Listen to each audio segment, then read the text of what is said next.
A few years ago, when I turned 18, my dad gave me an incredible gift, a house. It's not just any house, though. It's a two-story building that's been in our family for a while. He bought it from his grandmother's cousin at a really good price a long time ago. This isn't something I broadcast often because it feels a bit show-offy to just go around telling people I own a house at my age. It's an unusual setup, too. It's like an apartment building, but it's all one house. Each floor has its own entrance, its own kitchen, and its own bathroom, which is super convenient. I live in the top part, and I rent out the lower part to help with some income. So here's where it gets interesting. About 3 months ago, my boyfriend, who is 25, moved in with me. We've been together for 6 months total. Since he moved in, I haven't asked him to pay for utilities or rent. We only split the cost of groceries 50-50. I suppose I haven't mentioned that I own the house because it's never really come up. If people directly ask me, I tell them I'm the owner, but if they assume I'm just another renter, I usually don't correct them. My boyfriend was under the same impression, that I was just renting the place.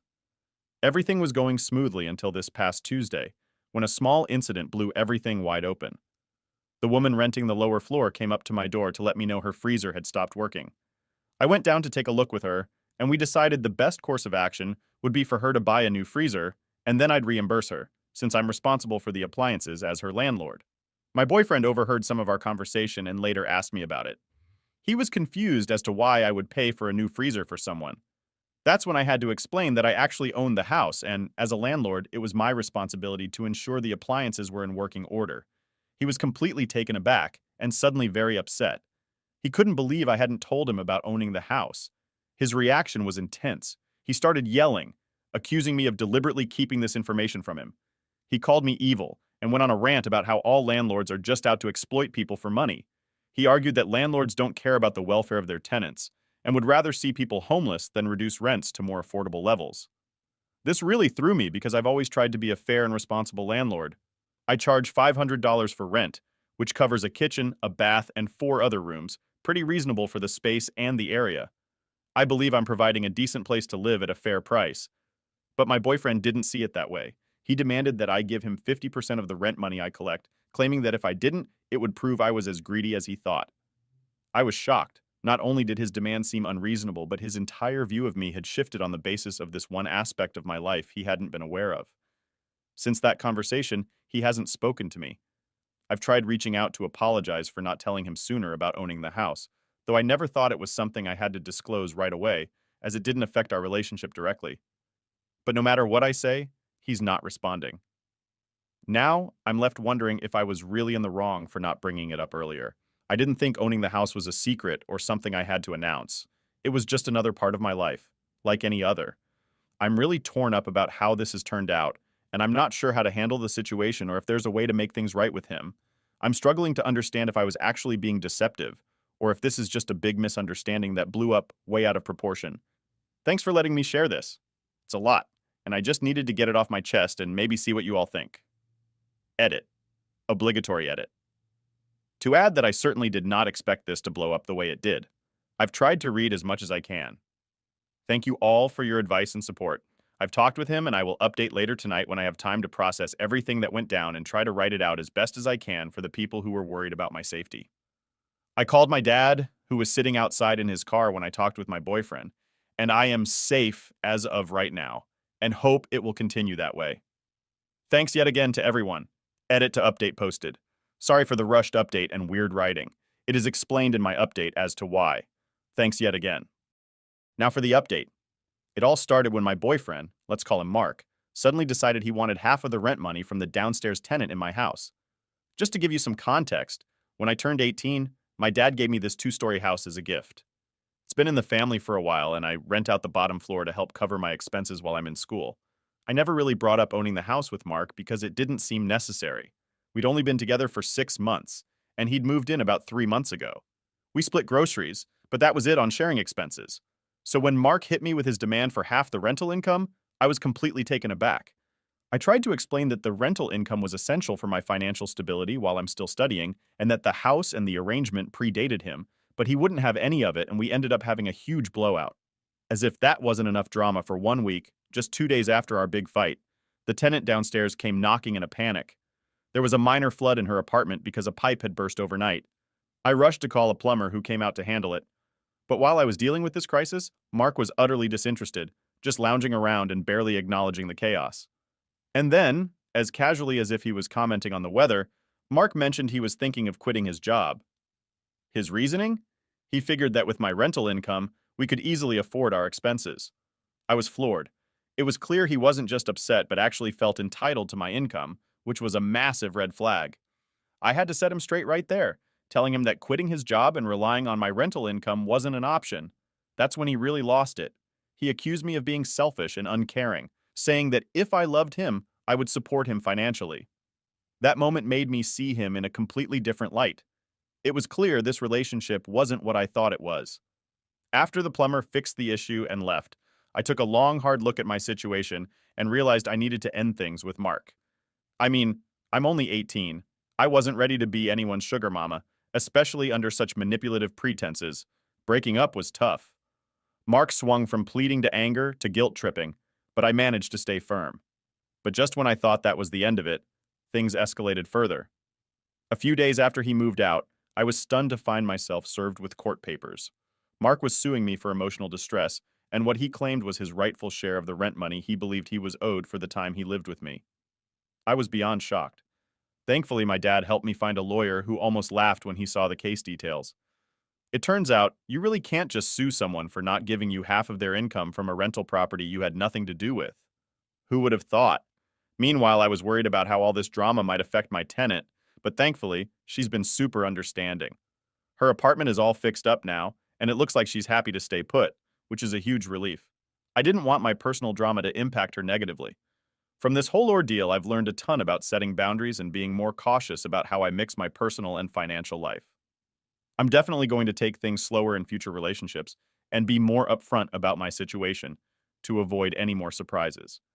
So yeah, what started as a simple landlord duty to replace a broken freezer turned into discovering my boyfriend's true colors, ending a relationship, and even dealing with a lawsuit. It's been wild, and life really has thrown some curveballs at me. Thanks for letting me share all this. It's been therapeutic to get it all out. Story 2. Though we were of the same age, Joanna was stronger than me and could handle bully really well. She was more towards the extrovert side, and I'm a nerdy introvert. Joanna was not an outright bully, but definitely toxic in me. She would pass sarcastic comments at me for my poor dressing sense and communication skills.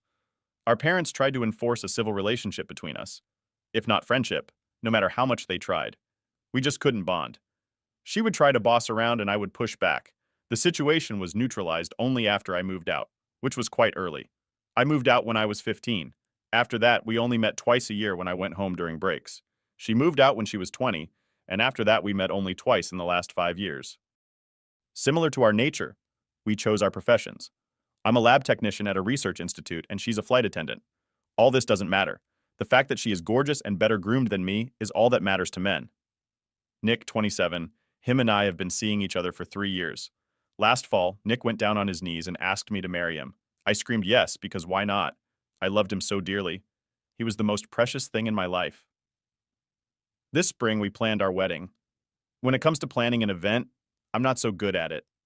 So when Joanna requested that she wanted to plant it for me, I couldn't be happier. I let her take the lead.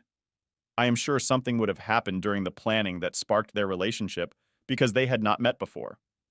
2 months ago, we had our engagement and then we announced our wedding. That was the first time Joanna had met Nick. Nick was my only proper boyfriend. Introverts in relationships are not a good combination, mixing different. He was ready to invest in a meaningful, long relationship. So after dating for 3 years when he proposed, I was elated. He wanted to marry right away, but I wanted to spring wedding, so we delayed it this far. I didn't tell anyone about my plans until this January, when we sent out an invite for our engagement. The day after our engagement, Joanna calls me and asks if she could plan my wedding. I was shocked because we didn't have good bonding while growing up. She said she wants to make up for her behavior. I said, "That's okay. You don't need to do this. We're not teenagers anymore." She said she wanted to do it because she has more time than me, and she can pull her contacts to get us some thrilling discounts. I agreed because I had busy schedules. It was during the wedding, perhaps, that she started hitting on Nick. This is my theory, though. I noticed some changes in Nick's behavior. I confronted him and he said it was due to work. He's not getting enough sleep. He was working late. That could be a lie. Might be busy and tired effing that whore. The day before the wedding, the event manager gave us the tour trail of the wedding arrangements. Joanna was with us. The event manager was her friend. That was the only time I noticed the closeness. She was giggling and talking to him as if they had known each other for ages. I had an eerie feeling and wanted to confront them right there. But then I stopped thinking I might ruin the atmosphere. The wedding was next day, and then Joanna would be out. It would be just me and Nick. So I let this slide. On the day of the wedding, I didn't see Joanna. I thought she must be busy outside taking care of the arrangements. When I was walking down the aisle, I saw her sitting in the corner. She looked sad. I didn't bother to think about her. That moment was not for me to think about her. I walked out. Nick was smiling, but he didn't seem to be as happy as I expected. His hands were sweaty. I asked him what happened. He said nothing. Just a little nervous as I was standing at the altar. I could see Joanna's downhearted face. She was sobbing. I got confused because we ain't that close that she would sob at my wedding. Plus, it wasn't happy tears. She looked miserable, as if she hadn't slept in the night. The pastor began the process by asking if anyone had a reason to object to this wedding. To this, Joanna stood up and started crying profusely. All the eyes fell on her. I was frozen. I gestured at her. What the hell she was doing? But she was not looking at me. She was glued to Nick. The pastor asked her the reason for her objection. She knelt down and joined her hands as if she was praying. She said she is madly in love with Nick and cannot see him getting married to anyone but her. I yelled at Joanna to stop. I rushed down the altar and screamed at her to stop this nonsense. Mom and Dad also stood up and tried to lift her up, but the damage was already done. This was still fine because Joanna has always been mean to me. I know she can go to any lengths to ruin my life. My world stopped when I looked back at Nick, and he was also crying badly. He was sitting on the floor with his face buried in his palms. I rushed to him and asked him, "What's the matter?" He didn't say anything. Joanna came running to him, lifted up his face from her hands, and said, "This is our last chance, Nick. You have to speak up. If not now, it's going to be never. You'll be stuck with this woman. She's not going to leave you easily." I pulled Joanna's arms and asked what was going on. "Is it some kind of prank? Then better stop because I'm not liking it." It was evident to everyone what was happening there. People were glued to the drama. They got hot topics to gossip about for a month. He wiped her tears with his leaves, looked at me and said he had fallen in love with Joanna during the wedding. Perhaps. After listening to all this, I could not stand there. My legs were shaking so badly. It was beyond humiliation. I felt I was ripped naked in front of the crowd. Our parents chipped in and took us outside. We had already given enough gossip to the people. I was crying so badly that I couldn't even walk. Dad escorted me out while Joanna's mom was holding her arms and consoling her. Why on earth does she need to be consoled? Homewrecker Nick and Joanna confessed to sleeping a week before the wedding. They decided to consider it to be a one-time thing and move on. But they couldn't stop seeing each other. So Nick's late-night work was actually his cheating trip to Joanna's place. They, in fact, slept on the night before the wedding. Nick said Joanna was so gorgeous he just couldn't resist. I couldn't believe I was about to marry this scumbag. Though our parents were present, no one said a word. They preferred to remain neutral and stay out of it. I was done listening to their love story, so I ran into the changing room to grab my bag and car keys to leave the place. I went inside and saw myself in the mirror wearing my wedding dress, and I could not help but break down. I was having a severe meltdown. Then Joanna entered the room. I screamed at her to get out. She said, "Yes, I will get out of here soon because my would-be Nick is waiting for me outside." I called her slutty bitch. She laughed at this and said, "Yeah, even Nick calls me that on bed." I wanted to smack her for the filth she was spitting. She said, "How could you imagine that Nick would marry you after seeing my curvaceous body? Have you seen yourself? You look like flat tires, spongy, and your dressing sense just sucks. I wonder how Nick even fell for you in the first place. He is just too handsome for you." She slammed the door and left. I picked up myself and drove off the venue. On the way, I realized, where do I go? I've been living with Nick at his place. Surely I can't go there. I called up my friend and asked her if I could stay with her for a few days until I put my life together. She gladly took me in. The next day, I got a text from a Packers guy asking where my stuff needed to be shipped. Nick had hired a Packers company to get rid of my stuff. I was caught off guard because I had no place to keep my stuff. I called up Dad and he offered to let me use the garage to keep my stuff. Amidst the feeling of betrayal and pain, I was house hunting. My homies were my support system during this trauma. They helped me find a place to set up my stuff and be there for me whenever I needed them. My friends have helped me enough to cope with this. I don't want to be more needy and scare them off. My wounds are still fresh and I need someone to hear me out. I have enrolled for therapy, but it is monthly once. Hence, I am writing this post as a self-help therapy. Update 1. Thanks to the ones who tried to understand my situation. However, The ones commenting that it was my fault that I chose a cheater. How could I not see this coming? Why did I let Joanna plan my wedding and other ridiculous questions? If anyone is going through a heartbreak, do you console them or do you go around grilling them as if it was my fault that he cheated on me? I don't need to give any explanation to anyone. These answers are for those genuine questions on my post.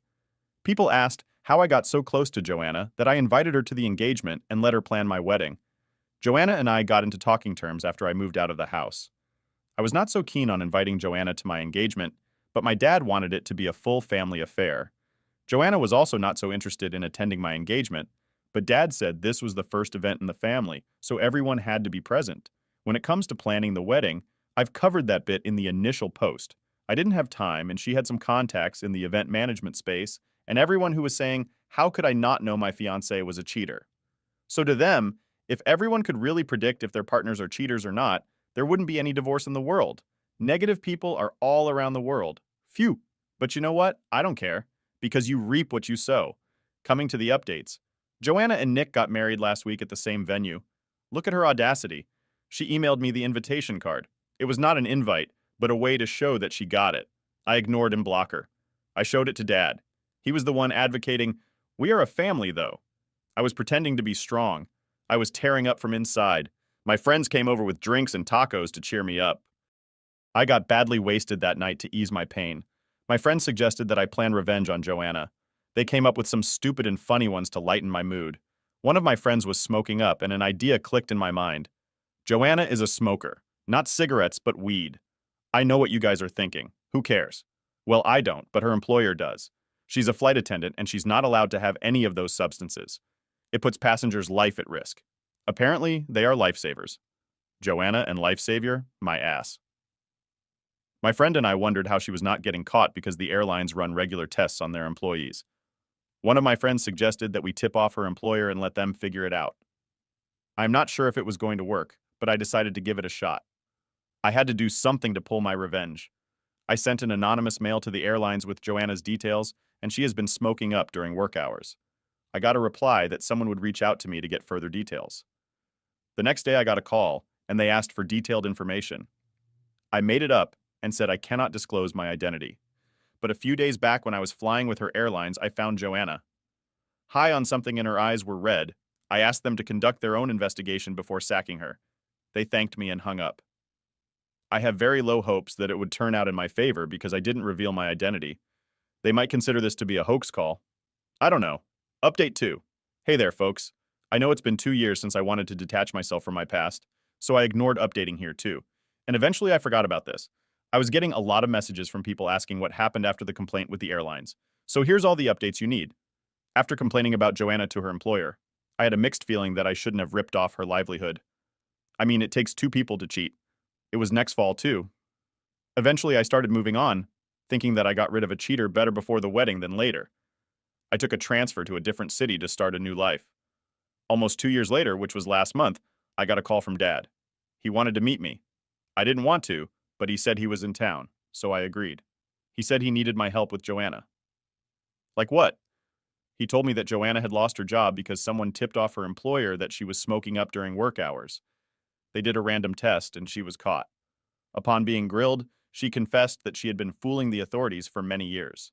She had contacts in the lab department who would manipulate her test results and make them clean. She basically used to sleep with that testing guy. These charges not only cost her job, but also her profession. No airline is now going to hire her after this. The airlines didn't report her to the cops because it would have damaged their reputation. My tip-off work. But now I didn't care. I have moved on. When they got to know about all this, he lost his mind. She tried to save her ass by saying she was being framed by her colleagues because people were jealous of her good performance. I sighed on the bed. Sure. Nick tried to stick around for a while, but she got herself wasted. An alcohol and other substance. He left her. Eventually she lost her job and her husband too. She borrowed money from Dad to rent a place for herself. But instead of getting a place for herself, she wasted that money on partying. She was living on her friend's couch to inform Dad about Joanna's condition before throwing her out. That brought her home and took her to rehab. He is claiming that she has gotten better and now wants to restart her life. Dad wanted me to check with my contacts and get her an office job. I refused to help her in any way that was disappointed that I turned him down, but he said he understood. After he left, my guilty conscience kicked in. No one knows that I was one who got her sacked. I don't know what to do. Update 3. This is probably going to be the last update because I'm done with this saga and want to move on. I helped my sister get a job and made it even call it whatever, but I felt nice after helping her. However, no one can help us self-destruct her. I got her a job at a publishing house. She started stealing the books and selling them at a black market at a cheap. She was caught and thrown away.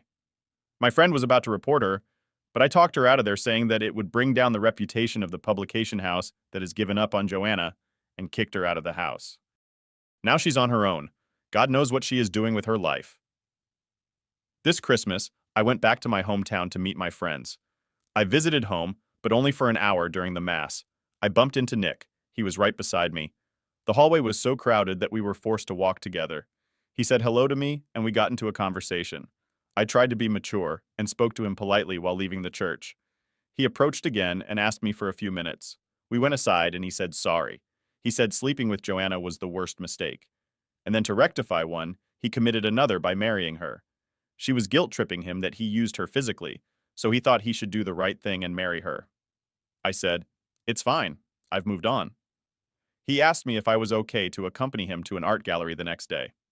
I had no other plans, so I said yes. It was a normal visit. We hung out like friends, and none of us made a move. The same night I came back home, my phone was discharged, doing the travel. When I switched on the phone, there were 20+ messages from Nick. It was all about, "Did you reach safely? Text me after reaching. I miss you. When can we meet next?" I saw all of them and ignored them. The next few days were the same. He was constantly checking on me. He said he was missing me and wished we could get back together. Then, ultimately, I told I had moved on and didn't want to keep in touch with him. He said, if I was not interested, why did I go to art gallery with him? I said, dude, grow up. It didn't mean anything. His ego kicked in and he hung up the call. A week later, I got a call at 2 a.m. in the night. I picked up thinking it might be some emergency. Nick was there on the other side. He said nothing serious. Just wanted to check on you. I was yelling at him when my boyfriend, who was sleeping next to me, took the phone and gave him the peace of his mind. My boyfriend is a sleep enthusiast and he would bring wrath on anyone who disturbed this week's slumber. I won't repeat what he said, but after that day, Nick never bothered me. He understood that I had actually moved on. I didn't tell Nick that I had a boyfriend. I didn't feel the need to inform him. He's no one to me. I don't want to talk much about my current boyfriend. I don't want to jinx that again. All I want to say is I'm glad Nick found solace in Joanna because of his cheating. I got someone so much better. Heartbreak is never the end. I am going to delete this post after a few days. I wanted to give closure to all the sweet people who have been checking on me. Thank you for all the love. Story 3.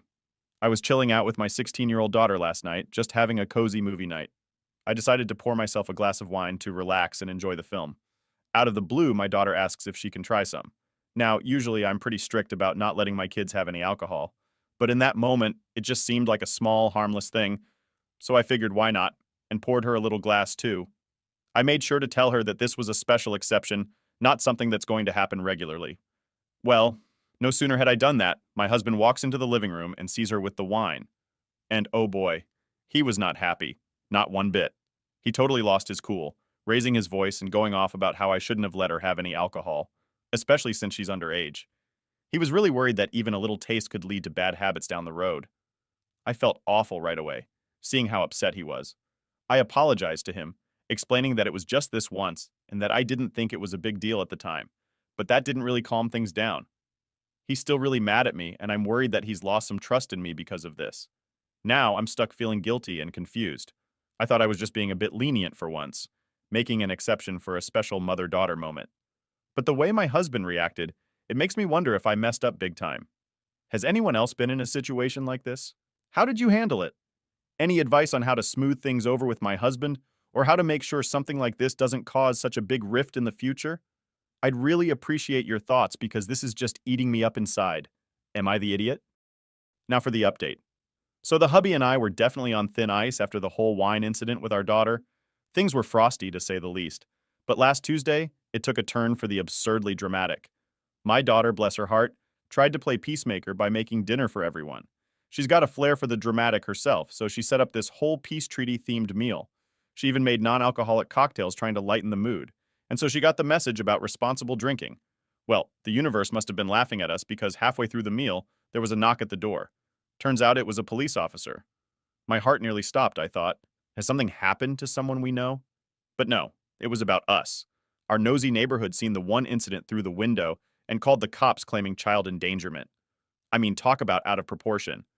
So there we are being questioned in our own home about our parenting choices with our daughter mortified, and my husband looking like he was ready to burst a blood vessel. But here's the kicker.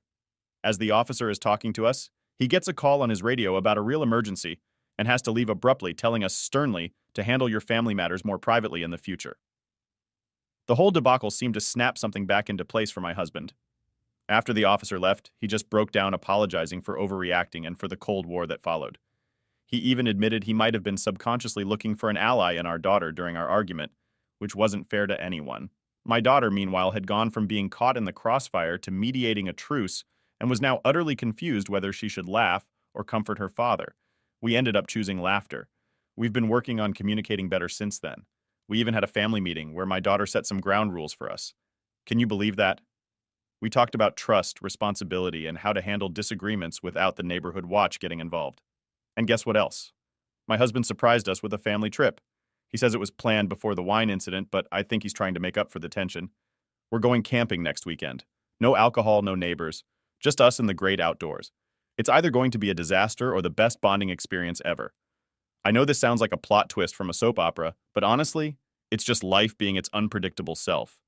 Here's to hoping the next update will be just as wild, but for all the right reasons.